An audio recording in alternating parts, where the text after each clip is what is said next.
नमस्कार दोस्तों, आप सभी लोगों का हमारे चैनल यूनिक एकेडमी अश्विनी राय पर स्वागत है। आज की जो क्लास हमारी होगी वह है द पंजाब आफ्टर रंजीत सिंह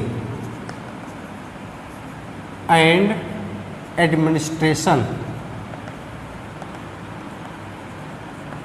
ये पढ़ना है। टॉपिक आज हमारी है कि रंजीत सिंह की मृत्यु के बाद पंजाब की स्थिति क्या थी, और उसी के साथ हम लोग पढ़ेंगे कि रंजीत सिंह का प्रशासन कैसा था। दो टॉपिक पर आज हम चर्चा करेंगे। एक तो चर्चा होगी आज रंजीत सिंह के बाद पंजाब की स्थिति क्या हुई, और उसके अलावा ये जानेंगे कि रंजीत सिंह का प्रशासन कैसा था। इसमें रंजीत सिंह का प्रशासन किसी भी एग्ज़ाम के लिए मोस्ट इम्पॉर्टेंट है, चाहे आप यूपीएससी दे रहे हो, चाहे आप स्टेट पीसीएस दे रहे हो, या फिर आप नेट टीजीटी पीजीटी दे रहे हो। उसमें रंजीत सिंह का प्रशासन बहुत ही इम्पॉर्टेंट है। ठीक है, रंजीत सिंह एक ऐसा व्यक्ति जिसने सिखों को एकजुट किया। इसके पहले हम लोगों ने गुरु नानक सिख धर्म से लेकर के गुरु गोविंद सिंह तक, और इसके बाद बंदा बहादुर, और इसके बाद सुकेर चकिया मिशल में रंजीत सिंह के बारे में पढ़ लिया। और हमने ये पढ़ लिया है दोस्तों, आप लोगों के साथ हमने ये पढ़ लिया है कि 1839 ईस्वी में रंजीत सिंह की मृत्यु हो गई। 1839 ईस्वी में जब रंजीत सिंह की मृत्यु हो गई, तो मृत्यु के बाद एक बार फिर दरबारी गुटबंदी का प्रभाव होने पड़ा। अक्सर आप देखोगे कि निरंकुश राज्यों में जब तक शासक योग्य है तब तक तो सरदार, सेनापति, ये सभी लोग आदेशों का राजा के आदेशों की बात मानते हैं। लेकिन जहां उसकी मृत्यु के बाद अगर उस लेवल पर अगर राजा नहीं है या वो अयोग्य है, तो दरबारी गुटबंदियां अधिक होने लगती है और लाभ कमाने की अधिक आवश्यकता होनी पड़ जाती है, जिससे वो राज्य टूटने की कगार पर पहुंच जाता है। और इसका फ़ायदा उठाने के लिए तो अंग्रेज खड़े हैं। और इसी दरबारी गुटबंदी के कारण ही जो हम अगले टॉपिक पढ़ेंगे वो यही है। अगली जो हम टॉपिक पढ़ेंगे, आंग्ल सिख युद्ध। ये दरबारी गुटबाजी का कारण ही था कि अंग्रेजों ने इसका लाभ उठाया और सिखों को 2 युद्धों में पराजित किया, और सिख पंजाब पर भी अपना पूरा अधिकार जमा लिया। तो अगली क्लास हमारी आंग्ल सिख युद्ध पर होगी, जो कि काफ़ी इम्पोर्टेंट होगी। लेकिन आज हम इसी पर चर्चा करते हैं, the Punjab after Ranjit Singh and his administration. ठीक है, अब देखिए 1839 में जब रंजीत सिंह की मृत्यु हुई, तो रंजीत सिंह की मृत्यु के बाद उसका बेटा, रंजीत सिंह की जब मृत्यु हुई तो उसकी मृत्यु के बाद उसका बेटा राजा खड़क सिंह गद्दी पर बैठा। खड़क सिंह नाम तो इसका है, खड़क सिंह, लेकिन काम किसी के लायक नहीं। राजा खड़क सिंह जो गद्दी पर बैठा, ये इसका पुत्र था, यह अफीम का बहुत शौकीन था।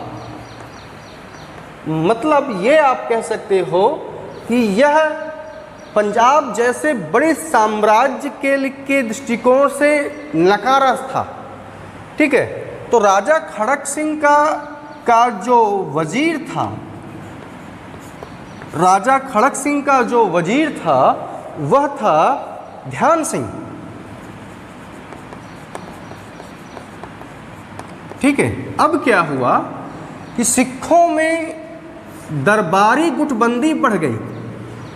माने राजा खड़क सिंह के काल में दरबारी गुटबंदी बढ़ गई। एक गुट था संधवालिया,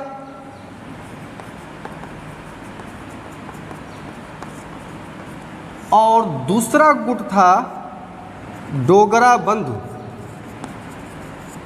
ये संघवालिया बंधु और डोगरा बंधु, इसमें कौन कौन थे? चेत सिंह, अजीत सिंह संधवालिया गुट में थे चेत सिंह, अजीत सिंह और अमर सिंह।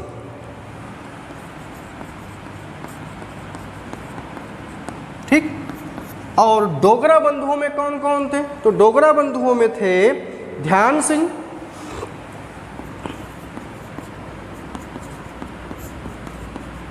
गुलाब सिंह इत्यादि। ये लोग राजा खड़क सिंह के समय में अपनी राजा पर अपना प्रभाव जमाने का प्रयास कर रहे थे और इसका परिणाम ये हुआ कि सिख दरबार जो था वह दरबारी गुटबंदियों का केंद्र हो गया था। ठीक है। इसके पहले आपने देखा जब तक राजा रणजीत सिंह शासन था तब तक ये गुटबंदियां नहीं होती थी। आपको मैं इंटरेस्टिंग बात बता दूं कि रणजीत सिंह एक आंख से अंधा था, एक आंख से अंधा था। रणजीत सिंह एक आंख से अंधा था, लेकिन अपने पर्सनालिटी, अपने व्यक्तित्व के, अपनी हार्ड वर्किंग के कारण 12 वर्ष की उम्र में गद्दी पर बैठा और अपने साम्राज्य को एकजुट किया, लगभग सारी मिसलों को पराजित किया और अपनी 2 राजधानियां बनाया था। इसको मैंने बता दिया था, जो पॉलिटिकल कैपिटल बनाया था वह थी लाहौर और जो धार्मिक कैपिटल थी, रिलीजियस कैपिटल थी, वह थी अमृतसर। ठीक है। लेकिन रणजीत सिंह की मृत्यु के बाद जो दरबार था इन 2 गुटों में एकदम बदल गया, दरबारी गुटबंदियां होने लगी। परिणाम ये हुआ कि इन्हीं के कारण कुछ समय के बाद राजा खड़क सिंह को गद्दी से उतारकर उसके बेटे नौनिहाल सिंह को गद्दी पर बैठाया गया। नौनिहाल सिंह को गद्दी पर बैठाया गया।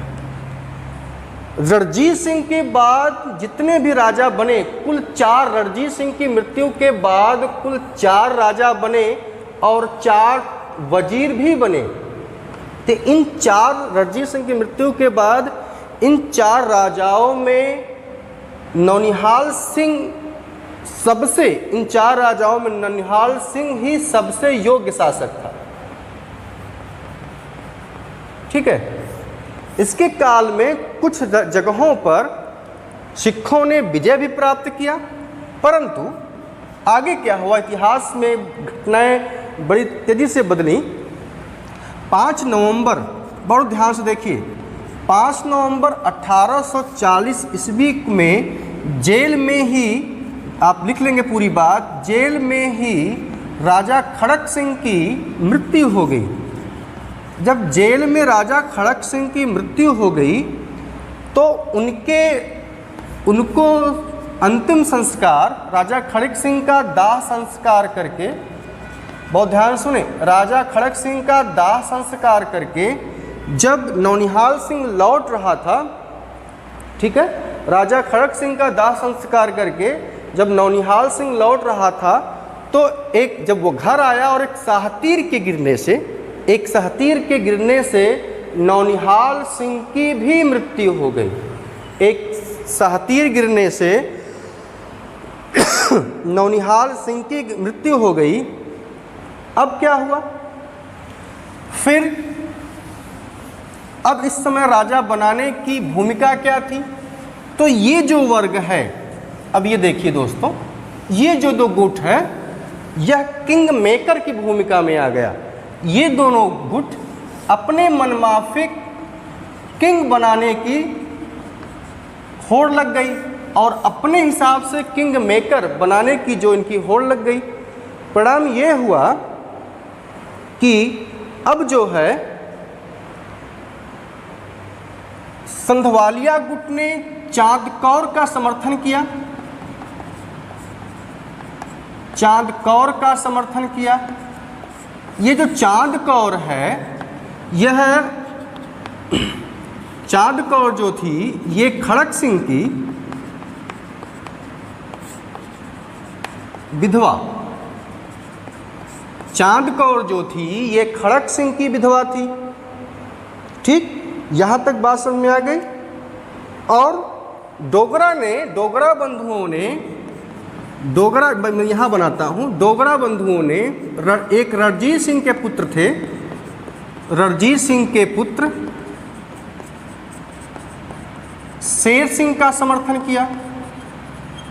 बात ध्यान सुनिए, नौनिहाल सिंह की मृत्यु के बाद चांद कौर और शेर सिंह के बीच राजगद्दी को प्राप्त करने का संघर्ष हुआ और इस संघर्ष में संधवालिया गुट ने चांद कौर का समर्थन किया और डोगरा बंधुओं ने रणजीत सिंह के पुत्र शेर सिंह का समर्थन किया। ठीक है, क्योंकि इस समय नौनिहाल सिंह अभी जो राजा था उसकी पत्नी जो विधवा हो गई थी। ऐसा क्यों हुआ आप ये भी देख लीजिए कि नौनिहाल सिंह की पत्नी गर्भवती थी। परिणाम ये हुआ कि चांद कौर ने गद्दी की दावेदारी पेश की जो कि खड़क सिंह की विधवा थी। इसमें सफलता, इस गद्दी के संघर्ष में सफलता चांद कौर को हुई, चांद कौर को सफलता मिली, इसमें सफलता चांद कौर को हुई। ठीक, तो यहाँ तक बात समझ में आ गई। कुछ समय के बाद चांद कौर की नीतियों से सिख असंतुष्ट थे। चांद कौर की नीतियों से जब सिख असंतुष्ट हो गए तो डोगरा बंधुओं ने अब शेर सिंह को गद्दी पर बैठाया। बात समझिए, अब गद्दी पर कौन हो गया? अब गद्दी पर बैठा शेर सिंह। माने अगर हम चार्ट के द्वारा समझाने का प्रयास करें तो ये देखिए,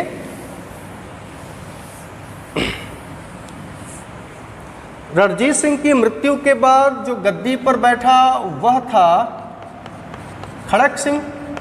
खड़क सिंह के बाद गद्दी पर बैठा नौनिहाल सिंह।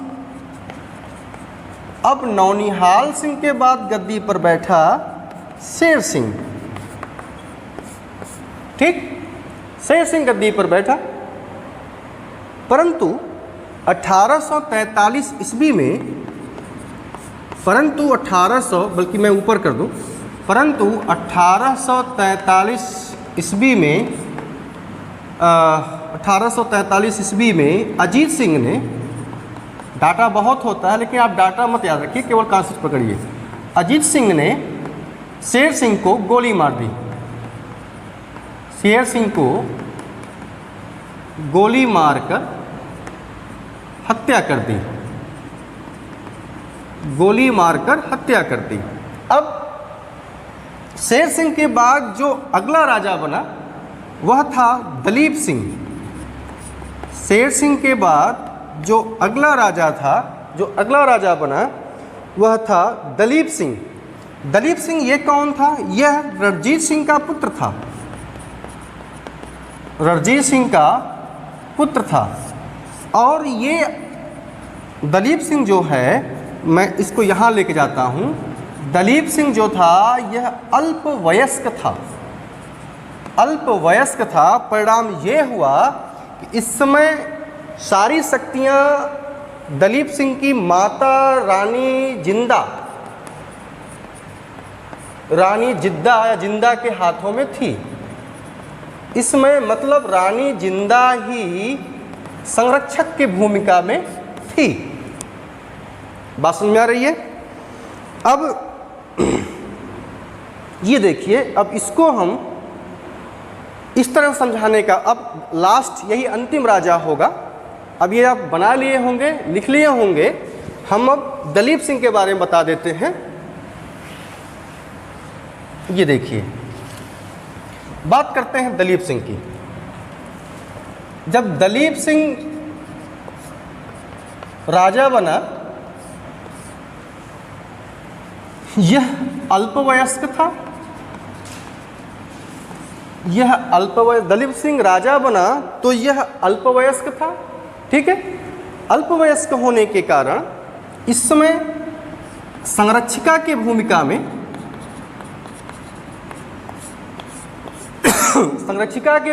में रानी जिंदा थी। उनका नाम ही है। और अगला जो दूसरा व्यक्ति था वह ध्यान सिंह, ठीक है, ध्यान सिंह यह वजीर बना, ध्यान सिंह यह वजीर बना, ठीक है। आगे चलते हैं दोस्तों। ध्यान सिंह वजीर बना, तेजा सिंह यह सेना का कमांडर बना, ध्यान सिंह रानी ये सेना का कमांडर बना, और लाल सिंह ये रानी जिंदा का प्रेमी था, ठीक है। तो इस समय यही लोग शासन का, सिखों के शासन कार्य को देख रहे थे, ठीक है। आगे हम चलते हैं। अब आगे हम बात करते हैं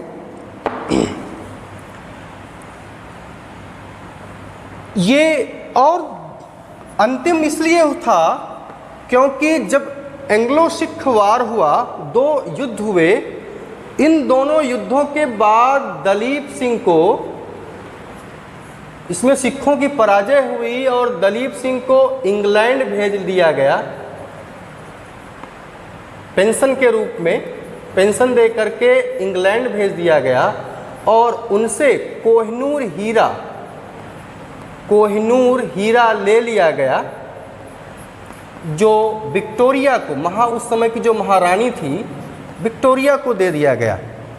तो इस प्रकार से दलीप सिंह अंतिम सिख राजा हुए, क्योंकि 2 एंग्लो वार के बाद ये सिखों की पराजय हुई। पहला सिख युद्ध हुआ वह था 1845 से 1846 था, नंबर 1। और जो दूसरा एंग्लो वार हुआ जिसमें सिखों की बुरी तरह से हार हुई और दलीप सिंह को इंग्लैंड भेज दिया गया, जो दूसरा हुई थी वह थी एंग्लो सिख वार में, वह है 1848 से 1849। इस वाले युद्ध में जो गवर्नर था वह था लॉर्ड डलहौजी, और इस वाले में जो गवर्नर बनकर आया था लॉर्ड हार्डिंग। ये दोनों के दोनों बहुत ही योग्य गवर्नर थे। अब दोस्तों क्या करना है हमको कि हमने पूरे सिख धर्म के पूरा इतिहास आप लोगों के सामने 3 लेक्चर में रख दिया है। अब हम रणजीत सिंह का प्रशासन पढ़ लें, और जो कि काफ़ी मज़ेदार और इम्पॉर्टेंट टॉपिक है। इसके बाद हम अगली क्लास में आंग्ल सिख युद्ध पढ़ेंगे। अगली क्लास जो हमारी होगी वो आंग्ल सिख युद्ध होगी। इस वीडियो में हम रणजीत सिंह के बाद क्या हुआ वो मैंने बता दिया। अब हम पढ़ लें एडमिनिस्ट्रेशन, प्रशासन। तो हेडिंग हो जाएगा, आप कर लेंगे रणजीत सिंह का प्रशासन। रणजीत सिंह का प्रशासन, ये हेडिंग देख लीजिए। इस पर अगर हम चर्चा करें तो ये देखिए, रणजीत सिंह ने अपनी सेना में लगभग 40,000 सैनिक, 40,000 की सेना छोड़ के मरा था। और यह सेना जो थी रणजीत सिंह की, वह आधुनिक सेना थी, क्योंकि उसने अपने सैनिकों को ट्रेनिंग देने के लिए यूरोपियनों को आग्रह किया था कि वो आप हमारे सैनिकों को ट्रेनिंग दीजिए, क्योंकि यूरोपियंस जो होते हैं, वो जो यूरोपियंस की सेना होती है उनमें सबसे अधिक जो जोर दिया जाता है वह है अनुशासन पर। इसका सिखों में काफ़ी विरोध था और इस अनुशासन को सिख सैनिकों ने रक्स ए ललुआ कहा, मतलब कि इस अनुशासन की आलोचना किया और इसे रक्स ए ललुआ कहा, जिसका मतलब क्या होता है कि एक स्त्री जो कमर हिलाकर चल रही है, एक स्त्री जो कमर हिलाकर चल रही है, मतलब जस्ट लाइक वह एक स्टेप वाइज डांस कर रही है। ठीक है, क्योंकि भारतीय सैनिकों में सबसे बड़ी कमी थी भारतीय सैनिकों में, वो या आप ये कहो कि अंग्रेज़ों के विजय और भारतीय राजाओं के हारने के कारणों में एक कारण यह भी था कि भारतीय सैनिकों में अनुशासन की कमी थी, और ये चीज़ अंग्रेज़ों में थी जो उनको हमेशा प्लस करती थी। तो रणजीत सिंह ने अपने प्रशासन को खालसा सरकार कहा, खालसा सरकार कहा। उसका जो शासन था वह था निरंकुश था, उसका शासन जो था वह निरंकुश था। अंग्रेज इतिहासकारों ने रणजीत सिंह के प्रशासन को हित स्वेच्छाचारी प्रशासन कहा, हित स्वेच्छाचारी प्रशासन कहा। बात समझ आ रही है? रणजीत सिंह के प्रशासन को इतिहासकारों ने या अंग्रेज इतिहासकारों ने हित स्वेच्छाचारी प्रशासन कहा। ठीक है, अब रणजीत सिंह की सहायता के लिए वजीर होता था, और इस वजीर के पद पर काफ़ी योग्य व्यक्ति को, जो विश्वास पात्र होते थे, उनको नियुक्ति होती थी। और इस पर जो नियुक्ति किया था वह थे ध्यान सिंह। इसके अलावा जो दूसरा पद बहुत महत्वपूर्ण था वह था विदेश मंत्री का। विदेश मंत्री के पद पर एक मुसलमान की नियुक्ति किया था राजा रणजीत सिंह ने, और उसका नाम था फ़कीर अजीजुद्दीन।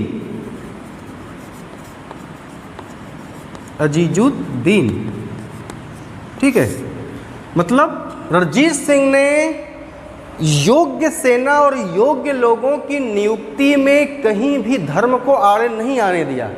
जिनके पास क्वालिटी थी, योग्यता थी, उनको अपने विश्वस्त केंद्र में शामिल किया। ठीक है, तो यहाँ तक बात समझ में आ गई। आगे चलते हैं। इसके अलावा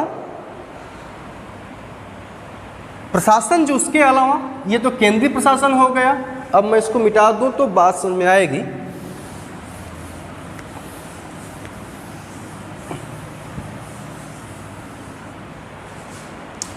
रणजीत सिंह का प्रशासन की बात हो रही है।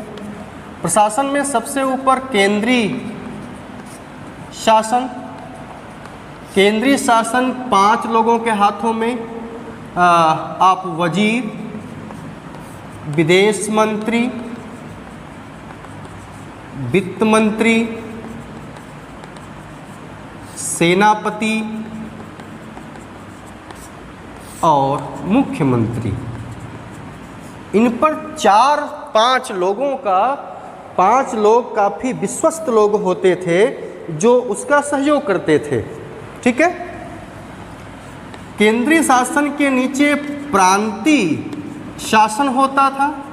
प्रांतीय शासन के अधिकारी को नाजिम कहा जाता था। प्रांतीय शासन के अधिकारी को नाजिम कहा जाता था। और रणजीत सिंह का जो पूरा मतलब ये कह लो कि साम्राज्य था, वह जो है वह 4 सूबों में, 4 प्रांतों में, यह 4 प्रांतों में डिवाइड था। अब ये 4 प्रांतों के नाम देख लीजिए। 4 प्रांतों में आपका हो जाएगा लाहौर, मुल्तान, कश्मीर और पेशावर। प्रांतीय के नीचे परगना,